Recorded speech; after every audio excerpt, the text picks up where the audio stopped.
Hi, and I haven't seen you guys a long time, guys. This is your boyfriend, and we also have over here. So guys, your dad is lit, and yeah, we're taking a break, but we're back.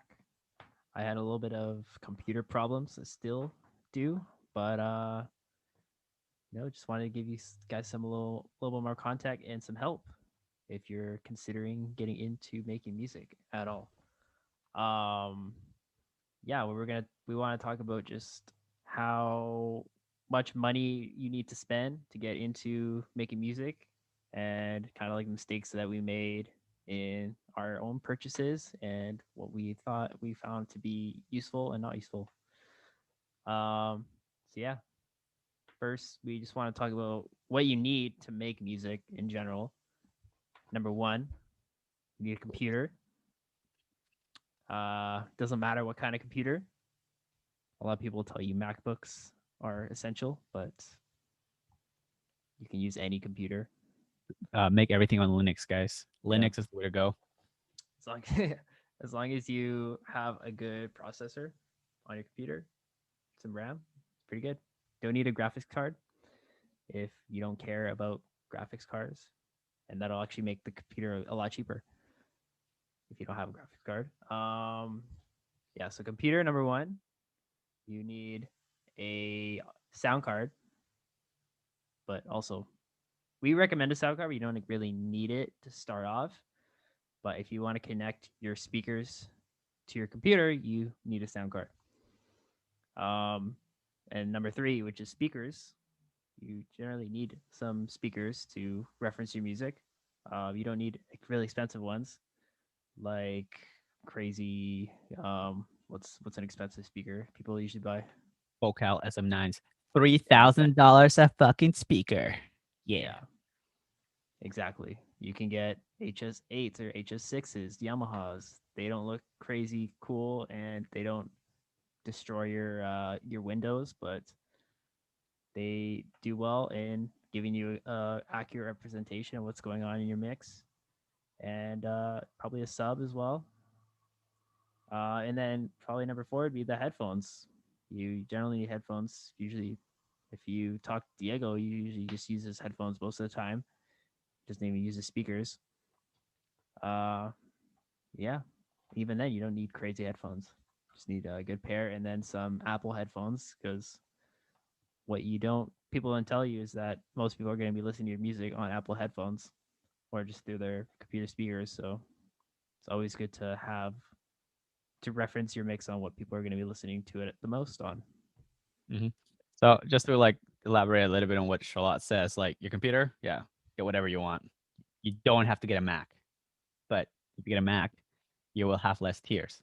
Ask anybody. uh, audio card, again, for me, in my opinion, I think you should definitely get one. I started on Focusrite 2i4, and it was pretty good.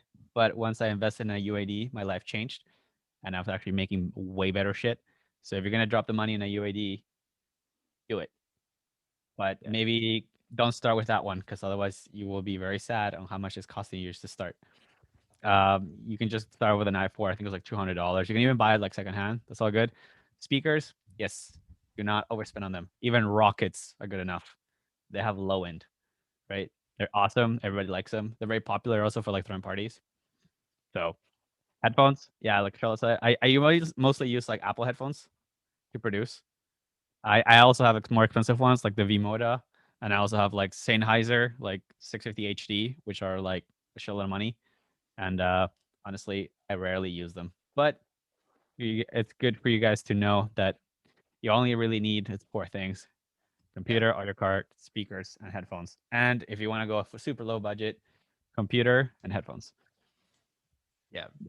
Your The most important thing about reference headphones or speakers is that it has a flat frequency. You don't want color because you want when you're mixing, you want to have an accurate um, gauge on what your mix is going to sound like on all systems. So you generally don't want to go too crazy on that. Okay. So What you should not buy unless you know what you're doing. is I'll just list them out and then Charlotte will will rant about it. So unless you know what you're doing, getting like some sort of like drum machine, like machine might be hilarious investment to start out. Yeah. Machine's good if that's the only software that you're using, because Machine has its own DAW on it, so you can make music on there. But if you already have Ableton or Logic or something like that, usually Machine's not the it's not essential. Um, Bigger speakers. Like I said, your room's gonna be a big gauge on, or your room's gonna determine a lot on how your speaker's gonna sound in your room. So usually, if you're gonna get more expensive speakers, you're also gonna have to get room treatment, and that's gonna be hella expensive. So yeah, just chill out with speakers. Don't need something crazy. Um, what we use instead is using SonarWorks, which is a program that gives you like a room EQ for your room, and it basically just gives you a lot more accurate representation of what it's going to sound like flat with no color. And yeah, it's pretty cool software. We Most of the people I know that make music use it, and it saved people a lot of money. Yeah. So I have room treatment and it was extremely expensive. Like I have like panels everywhere. I have bass traps, a fucking like thing in the back that trap shit. I have a ceiling cloud above me that you can't see. I mean, maybe you can. Yeah. um, there's a bunch of stuff that I mean it costs a lot of money, and I do mixing and mastering professionally. So like that's why I have to invest in this stuff. But otherwise, you don't need it to get started. The other thing, there's this product that kind of looks like a backpack called the Sub Pack. Um, I think it's a good product if you're gonna be traveling and you don't or you can't really hear the sub if you want to just feel it. Most people that I know that have bought a sub pack don't use it. It was like a cool novelty. But then afterwards they were just like, yeah man, I kind of just bought a sub and it was just better. So there's stuff like that. Like people that you do use the sub pack, because I know some people do actually use it because it can't be too loud in their apartment or whatever. Then yeah, 100% I get it, right? But some stuff you just get it and then you're like, oh, I don't really need this thing.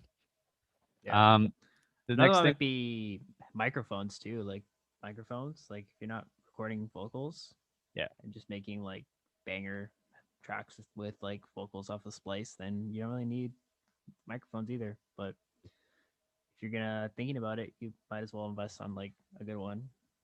And we both have the SM. What are these? SM7B. SM7Bs, and yeah, pretty good. Not too expensive, but Yeah, only if you're cool. really gonna use it. Uh, yeah. So that's hardware. Next, gonna talk about software. What you should buy for software is, of course, you should always have a DAW, which is either Ableton, Logic, FL Studio, Cubase. Cubase, all that Acid. stuff. What? Acid. Yeah, Acid Pro 7 by Sony. Or that yeah, other one, Studio One. Or Luna. So many. yeah. Um, Again, sonar works really important if you want to know exactly what your music's gonna sound like flat. Um, on your DAW, you're generally gonna have a lot of plugins that are gonna work totally fine. Like a lot of us use just stock plugins on our music. Um, so again, just try to learn all that stuff before you go and buy a bunch of different types of EQs, compressors. Um, yeah, just try to make some cool music with what you have. If you're on Ableton, your libraries might not be that crazy, but you what's a good one? Like Complete's pretty good, although a little bit expensive. Um, Omnisphere. Omnisphere, Splice is really good. Um, yeah, just any types of libraries so you can actually make your music Mm, like you want. And synthesizers, usually good ones. Serum, yep. massive. Um, Anna. Anna, Yeah, Anna's pretty good too. Um, Diva. yep. Eh, is Diva a synthesizer, or is that more like a library type of piano thing? It's a synthesizer. Oh shit, cool. Yeah, Didn't know. it's like a analog synthesizer remake. Um, so yeah, you don't need to go out and buy a bunch of crazy stuff. Only a little bit of crazy stuff, but it's expensive, but not. You doesn't have to be like going in debt. Yeah. Let's talk about exactly what you should not buy unless you know what you're doing. First of all, the biggest thing, do not buy random software bundles. You will get a lot of stuff that you're never gonna use because you only need a few of the plugins that you actually want in the software. There's a couple of companies that do this a lot. Charlotte have bought plenty of plugins for them, but we never get what we want in one bundle. We usually get a bunch of extra shit that nobody wants. Yeah, Um, and also, don't FOMO plugins. Just because your buddy has a plugin and they use it all the time, that doesn't mean you need it. yeah. Yeah, Just yeah, it's a bunch of stuff. Like, don't just go out and buy like isotope because your friend has it, or Fab Filter. Those are all bundles that cost like $500 to $1,000. So like, just learn the stuff that you have first, and then you're like, damn, I really want to learn how to master professionally or get really good at it. Then start buying all that other stuff. Um, or like creative bundles like sound toys, pretty useful. But yeah. again, if you don't know how to like use your other stuff, just you know wait a little bit. Can add up a lot. You're using all your Wait, McDonald's money wait. and spending it all on DAWs. You can't eat food, have breakfast. Yeah. Just chill, just chill. Charlotte Um, actually got really lucky with the gig that we had for a while. We are able to afford a lot of our music shit, but without that gig, there's very little chance that we're able to like randomly buy random shit. Like a yeah, person with a regular job that works at McDonald's, or you just have like a regular job, pretty tough to just um buy all this stuff because it adds up quickly. Like the average plugin is like what $100, Yeah.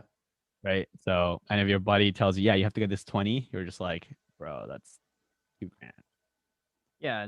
I guess that goes into the next thing is you can always outsource a lot of things like mastering or mixing. If once you just like if you're starting off, just focus on like finishing music, and then if you want to release it, just get pay someone to master it, pay someone to mix it. Um, Mixing actually, if you get really good at mixing, it's not too hard to get good at mixing. It's just learning how to EQ and glue stuff, compress stuff. It's a lot easier than learning how to master. Yep. Um, so I would say at least learn how to mix good enough that the mastering engineer is not sending all your shit back and be like, can you fix this giant fucking peak in your mix and please fix everything. So yeah, just takes a little bit of time and patience in your mixing. um yeah, you can outsource a lot of shit. Yeah, you can also outsource like vocal tuning. For example, you have a singer that's good, but let's say you're making like a pop record or whatever, then the vocal has to be perfectly tuned. Otherwise, it will not be up to standard within the genre.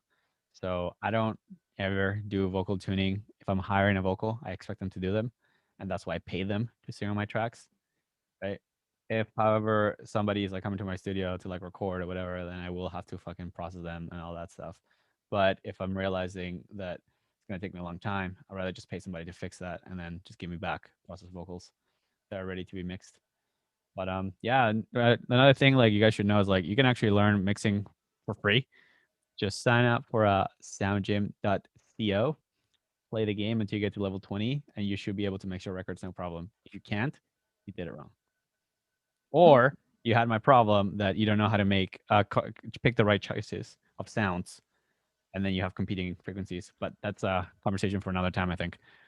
Yeah, soundgym.co. that's probably one thing. Yeah, Sunjing's great. Yeah. Um, It's free. yeah, it's literally like it's like a mixing video game basically, Mhm. and it'll teach you how to recognize muddiness, sharp peaks in your mix and instruments, and Spatial how to awareness. level stuff. Also spatial awareness, because your favorite game Yep. is Pan Man, right, Charlotte? Oh yeah, Pan Man. Yeah, Yeah. yeah, yeah. Panning's important. Cool. But yeah, So that was basically all we wanted to talk to you guys about today. We can rant. We actually tried to make this video before, but we ended up talking for 2 hours. So we actually like yeah. composed it, even though we're speaking right now at like 16 minutes already. So yeah, we'll see you guys next week, and we'll have another topic for you to think about when it comes to like how about doing this whole music business thing. Hi guys, talk I to you later. hope you Bye. enjoyed. Bye.